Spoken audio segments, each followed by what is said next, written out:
शुक्रवारी पहाटे 4:30 वाजता सदाशिवनगर येथील विजय बेकरीला शॉर्ट सर्किटमुळे भीषण आग लागली.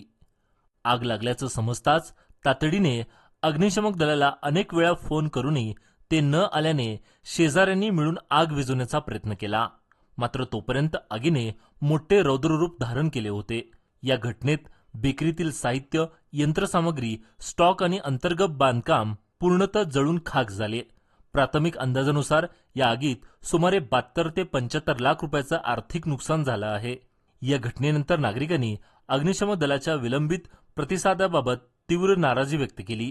अग्निशमक दल वेळेवर पोहोचलं असतं तर नुकसान टाळता आलं असतं, असे मत विनोद कदम यांनी सांगितले. प्रशासनाने अशा गंभीर घटनांची दखल घेऊन आपत्कालीन सेवांमध्ये जलद प्रतिसादासाठी आवश्यक उपाययोजना कराव्यात, अशी मागणी स्थानिकांकडून केली जात आहे.